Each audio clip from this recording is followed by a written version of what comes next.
ముఖ్యమంత్రి రేవంత్ రెడ్డి మాట్లాడినటువంటి మాటల్ని మేము ఖండిస్తూ ఉన్నాం. ఆయన వాడినటువంటి భాష, ఉపయోగించినటువంటి పదాలు వాటన్నిటిని కూడా మేము తీవ్రంగా ఖండిస్తూ ఉన్నాం. నిన్న కాంగ్రెస్ ప్రభుత్వము వాళ్ళు ఇచ్చినటువంటి 6 గ్యారంటీల్లో మళ్ళీ 2 గ్యారంటీలను మేము అమలు చేస్తున్నామని చెప్పి ఉచిత గ్యాస్ సిలిండర్ పథకము, 200 యూనిట్ల ఉచిత విద్యుత్ పథకాన్ని ప్రారంభిస్తున్నామని చెప్పి గొప్పలు చెప్పారు. కానీ వాస్తవానికి చూస్తే దాంట్లో ఎక్కడ కూడా రాష్ట్రంలో 1,24,00,000 గ్యాస్ కనెక్షన్లు ఉంటే 90 లక్షల తెల్ల రేషన్ కార్డులు ఉంటే కేవలం 40 లక్షల మందికే ఈ ఉచిత గ్యాస్ సిలిండర్ పథకాన్ని వర్తింపజేస్తామనడం అంటే నిజంగా అది కాంగ్రెస్ పార్టీని, వాళ్ళ గ్యారంటీల్ని, వాళ్ళ హామీల్ని నమ్మి ఓట్లేసిన జనానికి నెత్తి మీద శటకోపం పెట్టడమే తప్ప ఇంకోటి కాదు. మేము డిమాండ్ చేస్తూ ఉన్నాం బీఆర్ఎస్ పార్టీ పక్షాన 90 లక్షల తెల్ల రేషన్ కార్డుదారులందరికీ కూడా, పేదలందరికీ కూడా ఈ ఉచిత గ్యాస్ సిలిండర్ పథకాన్ని ఖచ్చితంగా అమలు చేయాలి. వాళ్ళందరికీ వర్తింపజేసేటట్టుగా ప్రభుత్వం చర్యలు తీసుకోవాలి. లేకపోయినట్లయితే ఖచ్చితంగా ప్రజలు తిరగబడే పరిస్థితి వస్తుంది పేద ప్రజానీకం అని చెప్పి ఈ సందర్భంగా నేను తెలియజేస్తూ ఉన్నాం. అదేవిధంగా రాష్ట్రంలో 1,34,48,000 గృహ విద్యుత్ కనెక్షన్లు ఉంటే దాంట్లో 1,05,00,000 గృహ విద్యుత్ కనెక్షన్లు మాత్రమే 200 యూనిట్ల లోపు విద్యుత్తును వాడుతూ ఉన్నారు. సో మేమేమంటున్నాం, దీంట్లో కూడా కోతలు పెట్టకుండా 1,05,00,000 గృహాలు ఏవైతే ఉన్నాయో వాళ్ళందరికీ 200 యూనిట్ల విద్యుత్తును డెఫినెట్గా వీళ్ళు గతంలో మేనిఫెస్టోలో చెప్పినట్టుగా ఆ స్కీమ్ను వాళ్ళందరికీ వర్తింపజేయాలి. అంతేకాకుండా మిగతా వాళ్ళు ఎవరైతే ఇంకొక 29,34,000 విద్యుత్ కనెక్షన్లు ఏవైతే ఉంటాయో వాళ్ళకు కూడా అప్ టు 200 యూనిట్ల వరకు వాళ్ళకు కూడా ఉచితంగా ప్రభుత్వము ఆ 200 యూనిట్ల విద్యుత్ ఖర్చును భరించాలి. ఎందుకంటే వీళ్ళు చెప్పింది ఏంటంటే ఇప్పుడు మాట మారుస్తూ ఉన్నారు. ఎన్నికల సందర్భంలో ప్రతి ఇంటికి ఉచితంగా గ్యాస్ సిలిండర్ అన్నారు, మళ్ళీ ఇప్పుడు రకరకాల కండిషన్లు పెడుతున్నారు. ప్రతి ఇంటికి 200 యూనిట్ల వరకు ఉచిత కరెంట్ అన్నారు గృహజ్యోతి పథకం కింద. మళ్ళీ ఇప్పుడు దాంట్లో కొర్రీలు పెడతా ఉన్నారు, కోతలు పెడతా ఉన్నారు.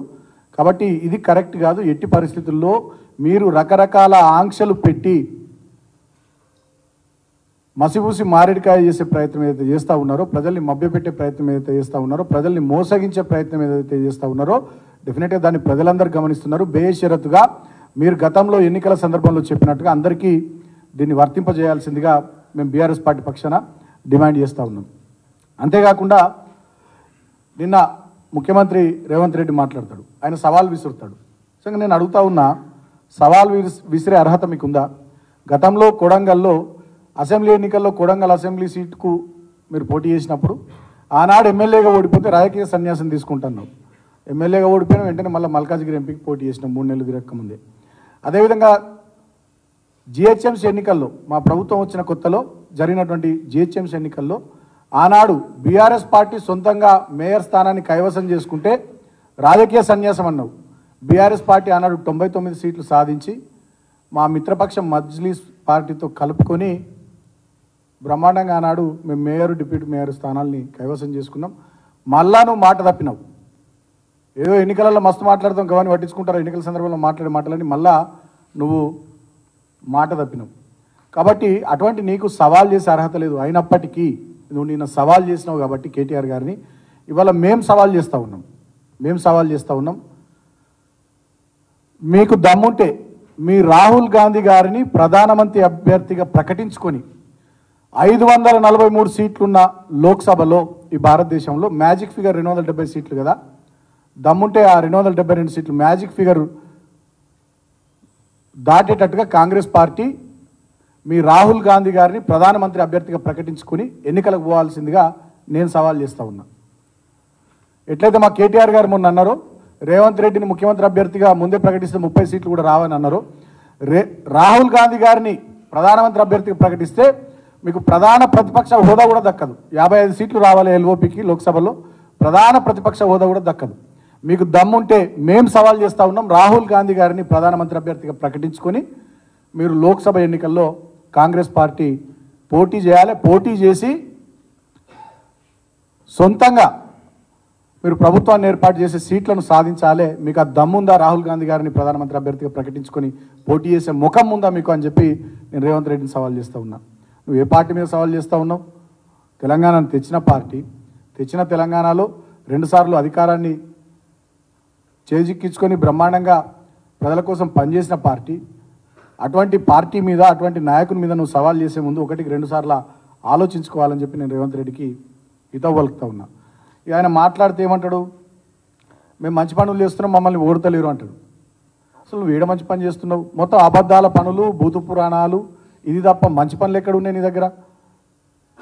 ఇవాళ కేసీఆర్ గారేమో ఈ రాష్ట్రాన్ని వికాసం వైపు నడిపిస్తే, దీన్ని ఒక రోల్ మోడల్గా దేశంలో తీర్చిదిద్దితే, మీరు దీన్ని విధ్వంసం వైపు నడిపిస్తున్నారు.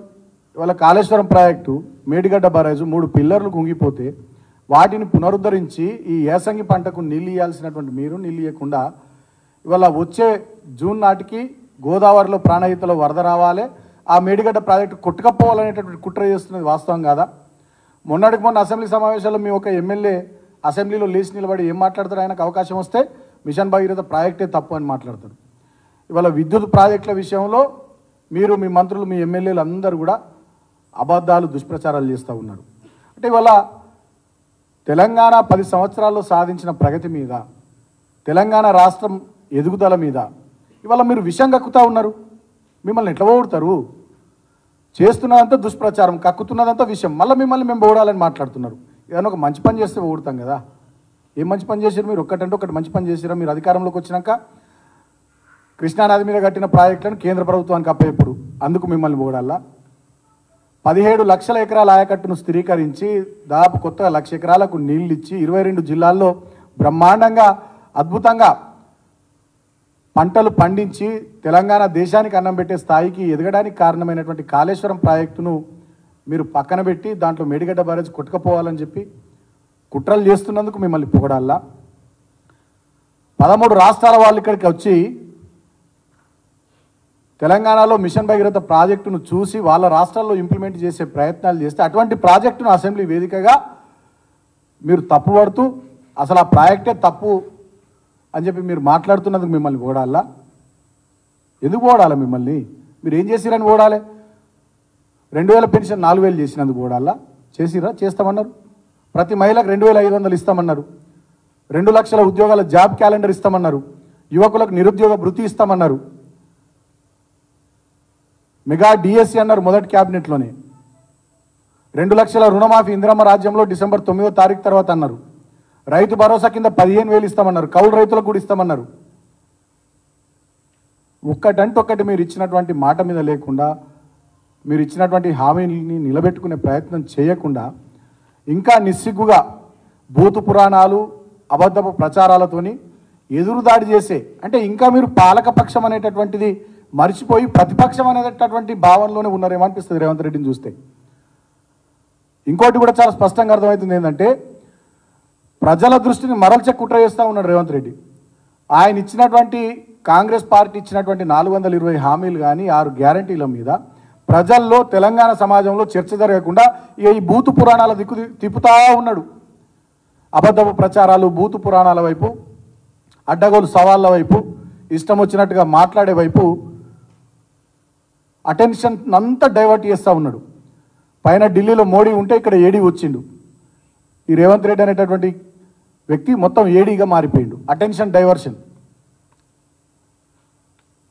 ఇవాళ తెలంగాణ సమాజంలో మీరు ఎన్ని రకాలుగా చెడు భాష మాట్లాడినా, పిచ్చి ప్రేలాపలను వెళ్ళినా సమాజం గమనిస్తూ ఉంది. మీరు ఇచ్చినటువంటి హామీలు, మీరు ఇచ్చినటువంటి గ్యారంటీలు మీరు నిలబెట్టుకోకపోతే, అమల్లోకి తీసుకొని రాకపోతే డెఫినెట్గా వచ్చే పార్లమెంట్ ఎన్నికల్లో ప్రజలు కర్రు కాల్చి వాత పెడతారు. మాట్లాడితే కేటీఆర్ గారిని, హరీష్ గారిని విమర్శించడం, ఇష్టం వచ్చినట్టుగా తిట్టడం, అడ్డగోలు విమర్శలు, నోటికి ఏదొస్తుంది, అసెంబ్లీ వేదికైనా, సచివాలయమైనా, చివరికి మేడారం సమ్మక్క సారలమ్మ జాతర అయినా, వాళ్ళు పెట్టుకునే సభలైనా, ఇచ్చే టీవీ ఇంటర్వ్యూలైనా, ముఖ్యమంత్రి గారు, మంత్రులు నోటికి ఏదొస్తుంది, ఎంత వస్తే అంత అడ్డగోలుగా మాట్లాడుతున్నారు. ఇక మళ్ళీ మేము దానికి రియాక్ట్ అయితే ఇక చూసిరా వీళ్ళు ఆగుతలేరు. 2 నెలలు కాలే వీళ్ళకి అధికారం పోయి, వీళ్ళు ఆగుతలేరు, ఓపిక లేదు. అంటే వాళ్ళేమో మమ్మల్ని తిడతారు, వాళ్ళేమో మమ్మల్ని దూషిస్తారు, అడ్డగోలుగా బూతులు మాట్లాడతారు. ఒక ఉద్యమ నాయకుడు 14 ఏళ్ళు పోరాటం చేసి చావు నోట్లో తలబెట్టి తెలంగాణను తెచ్చిన తెలంగాణను 10 ఏళ్లలో రోల్ మోడల్గా ఈ దేశంలో తీర్చిదిద్దినటువంటి తెలంగాణ బాపు, తెలంగాణ జాతిపిత మా కేసీఆర్ గారిని పట్టుకొని ఇష్టం వచ్చినట్టుగా ఆయన మాట్లాడతాడు. ఆయన మాట్లాడిన మాటలకు మళ్ళీ మేము రియాక్ట్ అయితే అవి చూసిరా వీళ్ళు ఆగుతలేరు, వీళ్ళకి ఓపిక లేదు, వీళ్ళు గిట్లంటారా వీళ్ళు గట్లంటారా అని చెప్పి ఉల్టా చోర్ కొత్వాల్కో డాంటే అన్నట్టుగా మళ్ళీ మా మీద బురద జల్లే ప్రయత్నాలు చేస్తూ ఉన్నారు. ఇంకా చాలా దారుణం ఏంటంటే ఇంకా దుర్మార్గం, ఆయన నోరు అది నోరా మూసినది మోరా నాకైతే అర్థమవుతలేదు. కానీ ఇంకా దుర్మార్గం ఏంటంటే ఆయన మాట్లాడుతున్నటువంటిది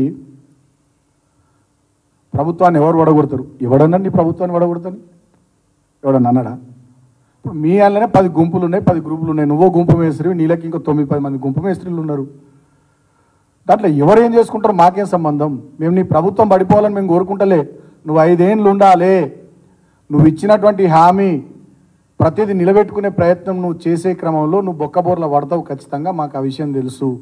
ఎందుకంటే నీకు పరిపాలన అనుభవం లేదు, నీకు చేత కాదు, ప్రజలంటే ప్రేమ లేదు, నీకు తెలంగాణ మీద ప్రేమ లేదు, ఈ సమాజం పట్ల నీకు గౌరవం లేదు, ఒక బాధ్యత లేదు. తెలంగాణ ప్రజల దురదృష్టమో నీ అదృష్టమో నువ్వు ముఖ్యమంత్రి అయినవు. బంగారు పల్లెంలో తెలంగాణని నీకు అప్పచెప్పినాం, ఇక దాన్ని కుక్కలు నింపిన విస్తరాకి చేసి పారేస్తున్నావు నువ్వు. ఒకనాడు 2014లో తెలంగాణ రాష్ట్రం మా చేతికి వచ్చినాడు 50,000 కోట్ల పైచిలకు రెవెన్యూ రిసీట్స్తో ఉన్నటువంటి రాష్ట్రాన్ని ఇవాళ 10 ఏళ్ల మా పాలనలో 2 లక్షల కోట్ల పైచిలకు రెవెన్యూ రిసీట్స్తో ఉన్నటువంటి తెలంగాణగా మార్చి నీకు అప్పచెప్పినాం. ఆ స్థాయిలో రెవెన్యూ ఇన్కమ్ తెలంగాణకు వస్తూ ఉంటే 2 లక్షల కోట్ల పైచిలకు రెవెన్యూ ఇన్కమ్ తెలంగాణలో వస్తూ ఉంది. 2022-23కి వచ్చింది, ఇట్స్ ఆన్ రికార్డ్. అన్ని లక్షల కోట్ల సంపద ఉంటే మీరు ఇచ్చినటువంటి హామీలు ఎందుకు అమలు చేస్తలేరు? మీరు చెప్పినటువంటి గ్యారంటీలు ఎందుకు అమలు చేస్తలేరు? రైతు బంధు నిధులు 7,700 కోట్లు మేము ఖజానాలో పెట్టిపోతే ఆనాడు మీరే కంప్లైంట్ ఇచ్చి ఎన్నికల సందర్భంలో రైతుల ఖాతాల్లో ఆ డబ్బులు పడకుండా చేసినారు. మరి ఇప్పటికి కూడా రైతు బంధు నిధులు ఎందుకు రైతుల ఖాతాల్లో పడతలేవు? ఎందుకు మీ మంత్రుల కంపెనీల ఖాతాల్లోకి పోతున్నాయి? ఎందుకు మీకు సంబంధించిన పెట్టుబడిదారులు కాంట్రాక్టర్ల ఖాతాల్లోకి ఆ డబ్బులు మల్లుతూ ఉన్నాయి? సమాధానం చెప్పాలి. ఇది వాస్తవం కాదా నేను మాట్లాడేది? రైతు బంధు నిధులు రైతుల ఖాతాల్లోకి పోకుండా రెవెన్యూ మంత్రి పొంగులేటి శ్రీనివాసరెడ్డి రాఘవ కన్స్ట్రక్షన్స్ కంపెనీ ఖాతాల్లోకి పోలేవా? మీకు దమ్ముందా? మీరు అధికారంలోకి వచ్చిన నాటి నుండి ఇవాళ వరకు ఏ కంపెనీలకు ఫైనాన్స్ డిపార్ట్మెంట్ నుండి ఎన్ని నిధులు విడుదల చేసిరో దాని మీద ఒక శ్వేతపత్రం ప్రకటించే దమ్ము మీకుందా? ఉందా మీకు? ఏ కంపెనీలకు ఏ కాంట్రాక్ట్ సంస్థలకు ఎన్ని నిధులు మీరు వాళ్ళకు మళ్ళించిరో శ్వేతపత్రం విడుదల చేసే దమ్ముందా మీకు?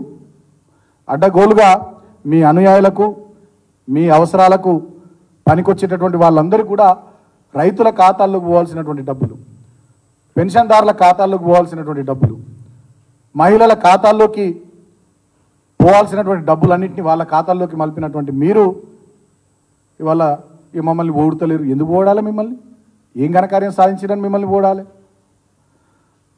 ఇవాళ మేము డిమాండ్ చేస్తూ ఉన్నాం, వెంటనే 3 విషయాలు ఇవాళ స్పష్టంగా మేము డిమాండ్ చేస్తూ ఉన్నాం. వెంటనే రైతు బంధు డబ్బులన్నీ రైతుల ఖాతాల్లో పడేటట్టుగా ఈ ప్రభుత్వం చర్యలు తీసుకోవాలి.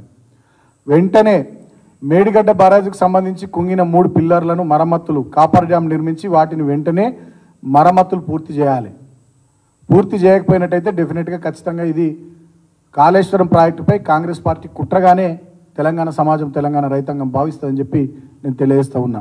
ఎందుకంటే చాలా చోట్ల పొలాలు ఎండిపోతున్నాయి, కాలువల్లో నీళ్లు లేవు, చెరువుల్లో నీళ్లు లేవు, బోర్లు నీళ్లు పోస్తలేవు, కరెంటు కష్టాలు ఉన్నాయి, రైతులు రోడ్డెక్కుతూ ఉన్నారు, అన్నదాతల సమస్యల్ని పట్టించుకున్నటువంటి పరిస్థితే లేదు. కాబట్టి డెఫినెట్గా మేడిగడ్డ బ్యారేజ్ దగ్గర ఆ పనులు పూర్తి చేయాలి, పంపింగ్ స్టార్ట్ చేయాలని చెప్పి మేము ప్రభుత్వాన్ని డిమాండ్ చేస్తూ ఉన్నాం. అదే కాకుండా నిరుద్యోగుల పక్షాన కూడా నేను అడుగుతా ఉన్నా, తక్షణమే మెగా డిఎస్సిని వేయాలి. గ్రూప్ 1 ఉద్యోగాలకు సంబంధించిన నోటిఫికేషన్ మేము గతంలో 403 ఇస్తే దానికి ఒక 60 కలిపి 463 ఇచ్చారు. ఎన్నికల సందర్భాల్లో మీరు ఏమన్నారు? 563 ఇచ్చారు. 503 మేము ఇస్తే దానికి కొన్ని 60 కలిపి ఇచ్చారు. ఎన్నికల సందర్భాల్లో మీరు ఏమన్నారు? 1500 గ్రూప్ 1 ఉద్యోగాలు ఉన్నాయి, వీళ్ళు ఇస్తలేరన్నారు. మరి 1500 ఉద్యోగాలు ఉంటే ఇంకా ఎటువేని మరి ఇవ్వాలి కదా నోటిఫికేషన్, మీరు ఎందుకు ఇస్తలేరు? గ్రూప్ 2 ఉద్యోగాలకు సంబంధించి గ్రూప్ 3 ఉద్యోగాలకు సంబంధించిన నోటిఫికేషన్లు ఇవ్వాలి.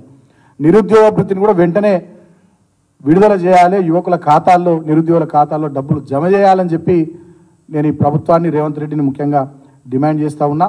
అంతిమంగా ఒకటే మాట మేము కోరుతా ఉన్నాం, రేవంత్ రెడ్డి తన భాష మార్చుకోవాలి, తన పద్ధతి మార్చుకోవాలి. నీకు సవాల్ చేసే అర్హత కూడా లేదు. ఎందుకంటే గతంలో 2-3 సందర్భాల్లో సవాళ్ళు చేసి నువ్వు తోక ముడిచినావు.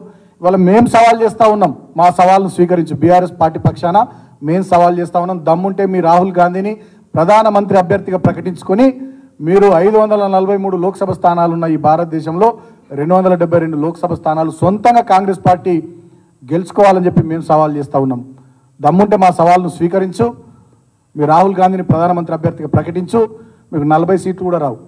ఎట్లయితే మా కేటీఆర్ గారు చెప్పారో నిన్ను ముందే ముఖ్యమంత్రి అభ్యర్థిగా ప్రకటిస్తే 30 సీట్లు కూడా రాకపోతుందని, మీ రాహుల్ గాంధీని ప్రధానమంత్రి అభ్యర్థిగా ప్రకటిస్తే కనీసం 40 సీట్లు కూడా రావు. మీకు ఎల్ఓపి స్టేటస్ కూడా లోక్సభలో రాదు, ప్రధాన ప్రతిపక్ష హోదా కూడా మీకు దక్కదు. ఇక మీరు మా మీద సవాళ్ళు చేసి కేటీఆర్ గారిని, హరీష్ గారిని, మా నాయకుల్ని, కేసీఆర్ గారిని విమర్శిస్తే పెద్దోళ్ళని తిట్టడం ద్వారా పెద్దోళ్ళం అయిపోతాం అనుకుంటే అది మీ భ్రమ. నేను ఇంకొక హితవు కూడా పలుకుతా ఉన్నాను ముఖ్యమంత్రికి, మీరు ఇంకా ప్రతిపక్షంలో ఉన్నామనేటటువంటి భావనను వీడి మీరు పాలకపక్షము, మీరు ఒక ప్రభుత్వాన్ని నడుపుతున్నారనేటటువంటి సోయి తెచ్చుకోవాలని ముఖ్యమంత్రిని కోరుతా ఉన్నా. ఇంకా తిట్టడాలు, ఇంకా అడ్డగోలుగా ఇష్టం వచ్చినట్టుగా పరుష పదజాలంతో మాట్లాడాలి, ఇవన్నీ బంద్ చేసి పాలన మీద దృష్టి పెట్టాలని ముఖ్యమంత్రికి హితవు పలుకుతా ఉన్నా. ఇవాళ మీ ఇందిరమ్మ రాజ్యంలో ఏం జరుగుతూ ఉంది? ఆటో డ్రైవర్లు ఇప్పటికే 30 మంది ఆత్మహత్యలు చేసుకున్నారు. జర్నలిస్టు సోదరుల మీద దాడులు జరుగుతూ ఉన్నాయి. 4 అమ్మాయిలు గురుకులాల్లో ఆత్మహత్యలు చేసుకున్నారు. రాష్ట్ర వ్యాప్తంగా 10ల సంఖ్యలో రైతులు ఆత్మహత్యలు చేసుకున్నారు. కరెంటు కష్టాలు, మంచినీళ్లకు గోస, సాగునీళ్లకు తన్లాట. ఇవాళ మీ ఇందిరమ్మ రాజ్యంలో ఆకలి కేకలు, ఆర్తనాదాలు ఏ మూలకు పోయినా వినిపిస్తూ ఉన్నాయి. పాలన మీద దృష్టి పెట్టి మీరు ఏం పనులు చేయాలో ఆ పనులు చేయాలి. ప్రజాస్వామ్యయుతంగా రాజ్యాంగబద్ధంగా పరిపాలనను కొనసాగించే పని మీద దృష్టి పెట్టమంటే మళ్ళీ రెచ్చగొట్టే ఉపన్యాసాలు, పరుష పదజాలంతో నాయకుల మీద దాడి, ఎవరన్నా మాట్లాడితే పోలీసు బెదిరింపులు, వేధింపులు, నీ అనుచరులతోని, నీ గూండాలతోని, నీ అల్లరి మూకలతోని వాళ్ళ మీద దాడులు చేయించి భయపెట్టేటటువంటి కుట్రలు, కుతంత్రాలు ఇవన్నీ జరుగుతూ ఉన్నాయి. వీటికి తెలంగాణ సమాజం భయపడదు. రేవంత్ రెడ్డి గుర్తుపెట్టుకో, ఆనాడే రాజశేఖర్ రెడ్డి, చంద్రబాబు నాయుడు, కిరణ్ కుమార్ రెడ్డి లాంటి వాళ్ళు ఉన్నప్పుడే తెలంగాణ సమాజం భయపడకుండా పోరాటం చేసి కేసులు, జైలు, ఇబ్బందులు ఎన్ని అయినా ఎదుర్కొని తెలంగాణ తెచ్చుకున్నది కేసీఆర్ గారి నాయకత్వంలో. ఇప్పుడు నీ ఉడత ఊపులకు, తాటాకు చప్పులకు బెదిరేటోడు, భయపడేటోడు ఎవ్వరు లేడు. నువ్వెన్ని కేసులు పెడితే అంత ప్రజల్లో తిరుగుబాటు వస్తుంది. నువ్వెంతమందిని వేధిస్తే ప్రజల్లో అంత తిరుగుబాటు వస్తుంది, అంత త్వరగా తిరుగుబాటు వస్తుంది. నువ్వెంతమందిని చంపించే ప్రయత్నాలు చేస్తే ప్రజల్లో అంత తొందరగా తిరుగుబాటు వస్తుంది. నువ్వెంతమందిని బెదిరించే ప్రయత్నాలు చేస్తే నీ పోలీసులను అడ్డం పెట్టుకొని, నీ పోలీస్ వ్యవస్థను, నీ ప్రైవేట్ గ్యాంగ్స్టర్లను అడ్డం పెట్టుకొని, అల్లరి ముక్కలను అడ్డం పెట్టుకొని నువ్వు సోషల్ మీడియా పిల్లల్ని బెదిరించినా, కేసులు పెట్టినా, అరెస్టులు చేసినా, భయభ్రాంతులకు గురి చేసినా, చంపే ప్రయత్నాలు చేసినా ఎవ్వడు కూడా భయపడు. ఇప్పటికే ప్రజలందరూ కూడా అర్థమైపోయింది, రాష్ట్రంలో అరాచకపు పాలన కొనసాగుతూ ఉంది.